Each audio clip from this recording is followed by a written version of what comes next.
guys, how's it going? It's Al. Week 1 on DraftKings is coming up quickly, and I have a bunch of top values for 10 of them. 10 values for week 1 at every different position: quarterback, running back, wide receiver, tight end. We're going to go through all the positions and find a value or 2 or 3 for you at every single one of them.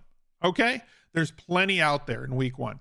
DraftKings typically has tuned down the mid-price range guys, the 4K to like 6,500 guys, historically 10 or 20% to make lineups a little bit easier to make.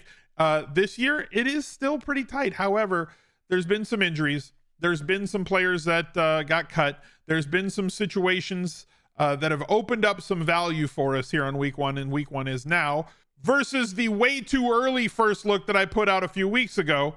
A lot easier to put together some high quality lineups, both for cash and tournaments. So drop a like on the video, subscribe to the channel, ring the notifications bell, leave me a reply down below. Let me know your top value for week 1 that I did not mention on this video, and let's go. He's a legend.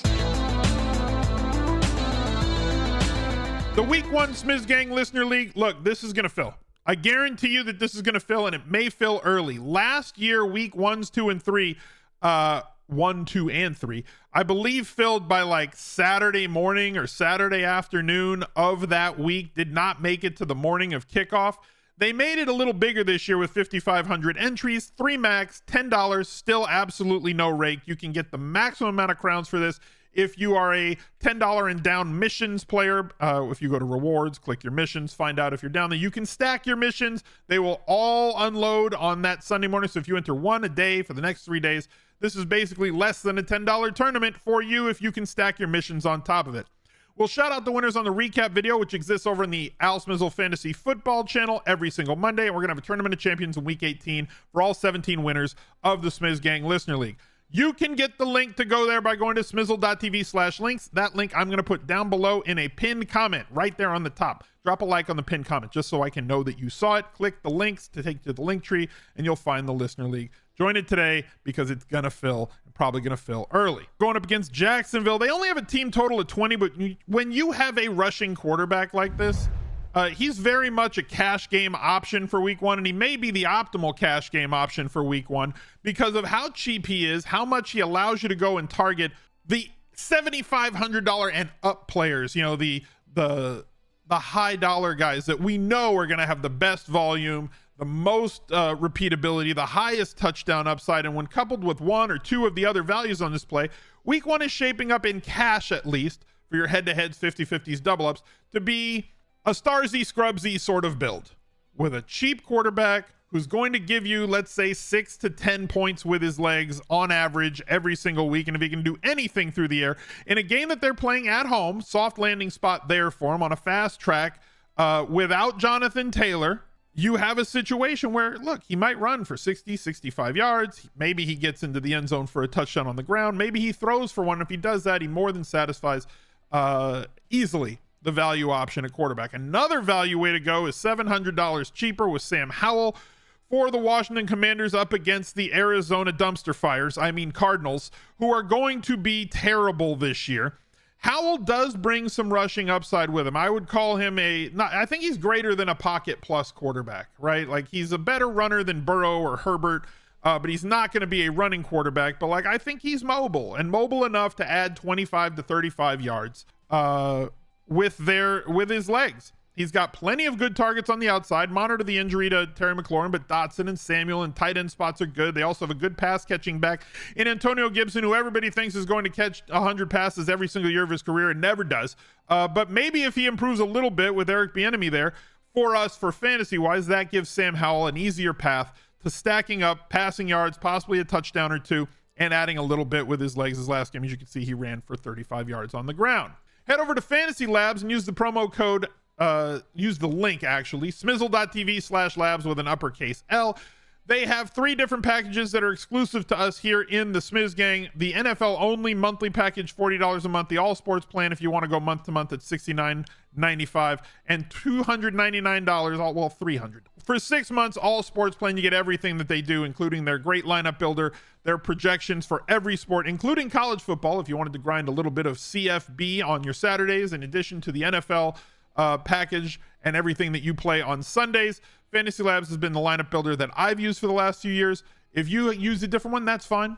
They're all they're a tool, and it's the tool that I tend to use myself. It's very easy for me to manipulate and make the lineups that I want, and saves me a ton of time. So if you wanted to get over there, go give them your attention at smizzle.tv/labs with that uppercase L. Moving on to running back, Samaje Perine and his fantastic Kimbo Slice-esque beard, I think is going to play more in week 1 than people are willing to realize. They went out and got him purposefully. This coaching staff targeted him in free agency and wanted him and brought him in. Javonte Williams, coming off of knee reconstruction surgery, is a better talent than Samaje Perine. When fully healthy, will probably be the better guy.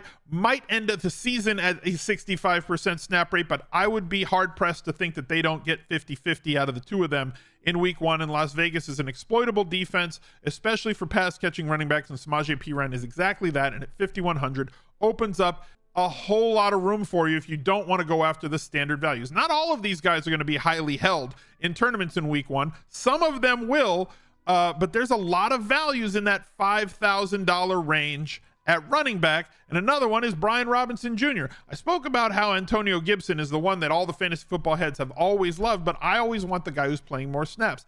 And it puts me in direct conflict with a lot of the other talking heads around the industry. Because, like, look, I get it. I say it all the goddamn time. Pass catching running backs are more valuable than plotting running backs, or guys that aren't involved in the passing game, because targets are more valuable than carries. However, I think Brian Robinson's going to get about 65%. I think that they're going to be playing from ahead in this game. They're favored by 7. That's not a game script that I want to target an Antonio Gibson for. If Brian Robinson's going to get 20 to 22 opportunities, with 1 or 2 of them being through targets and the rest being on the ground, as the Commanders do project to play from ahead, and he's going to soak up all that second half usage, while Antonio Gibson not going to be a guy that's going to be used outside of long down and distance, 2-minute drill type stuff, or if they're trending behind on game flow late in games. This does not look like it's going to be one of those games. Home favored running back who's going to get 65% of the snaps and touches. I'll take Brian Robinson. If I die on that hill, I die on that hill. It's where I've been all draft season long. I'm still banging that drum early. If Antonio Gibson was getting 60% of the touches, or projecting to be that, I would be on Antonio Gibson, but he's not. So I'm on Brian Robinson Jr., probably all by myself. Rashad White at 5,500 is going to be somewhat popular.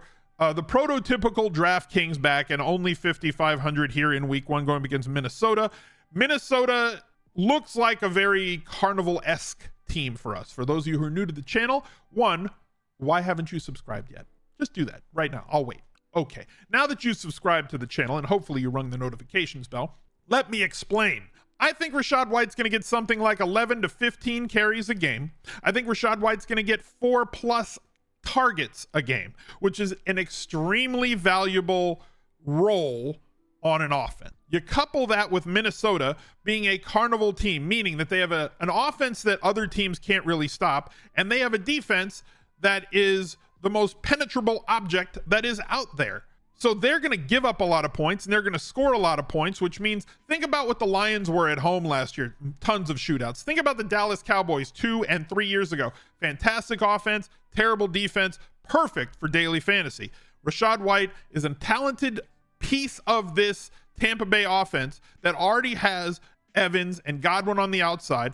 I think Baker is fine. He's not great, obviously, right? But like, he can deliver the football to guys who can get open, and Mike Evans and Godwin are guys who can get open. Cade Otton is whatever. He's there. He can catch the ball. He can run routes, but Rashad White is the one who's going to get the most volume of all of them, and is only 5,500 here in week 1.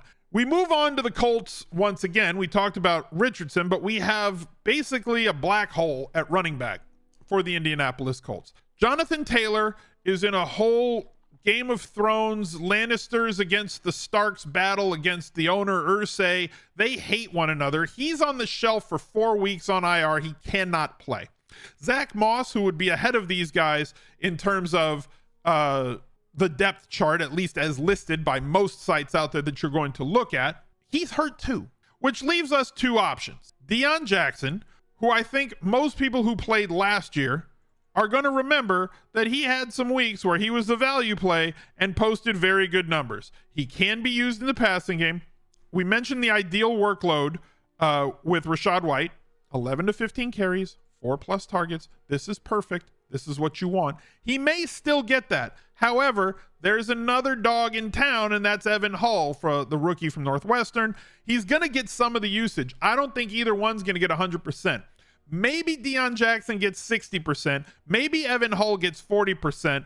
We don't know right now. So this is a wait and see approach on both of these players as a value play. We're not even like on final descent. I wouldn't even say we're at cruising altitude right now as I record this video on Friday, September the 1st.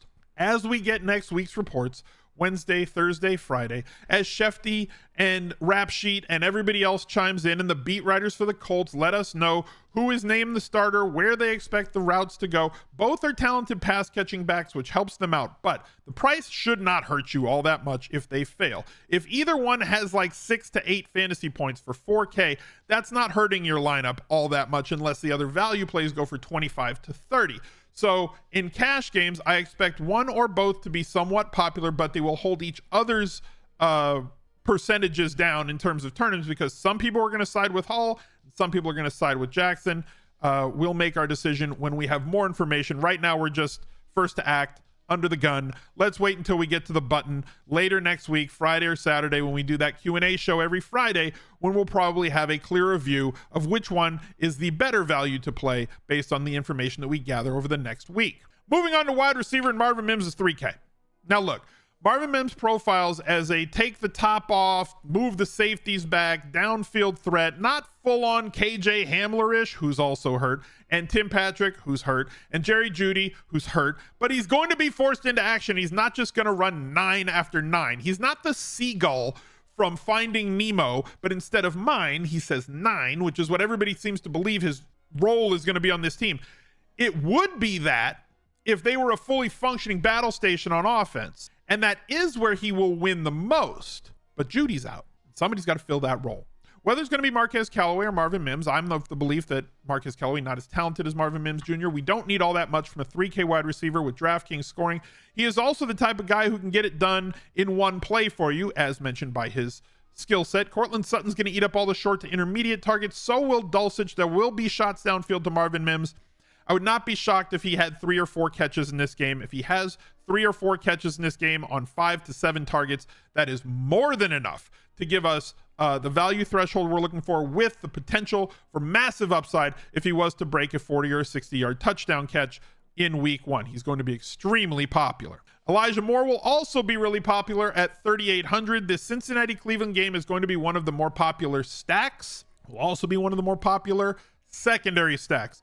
Jamar Chase to Elijah Moore, T. Higgins to Elijah Moore as a secondary stack, Joe Burrow with a double stack, bringing it back with Elijah Moore, Deshaun Watson double stacks with one of Njoku or Cooper, and using Elijah Moore as a value to get to Jamar Chase coming back on the other side. There's so many ways to get to him besides being a standalone play that him and Mims are going to be extremely popular routes to go to, both in cash, where I care less about percentage, and in tournaments where I am more percentage sensitive, I guess you could say. He's fine as a one-off. He's fine as a secondary stack, and easily works as part of a primary stack with Deshaun Watson. And the final player on the video is Double H, our old friend Hayden Hurst Helmsley, who moves over to Carolina. Now look, preseason is good for charting snaps. I don't really use it to chart target percentages. I understand that in the last game, Bryce Young threw 24 pass attempts and Hurst only got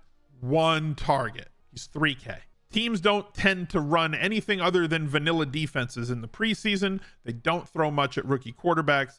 They can do whatever they are. I believe that we're in a situation where Hayden Hurst is going to sneak up on people and get his usual 4, 5, or 6 targets in week 1 against Atlanta in a knockdown, throwdown, sluggo, bully ball sort of game, and pay off this value at 3K. And if he's able to wander and stumble into the end zone with his Tormund from Game of Thrones beard, we're going to have not just reached value, but far exceeded it. I hope that those value plays satisfy you. We will go over a ton more next week as we get closer to the week 1 kickoff. So thank you guys for being here, and look out for another video right there. He's a legend.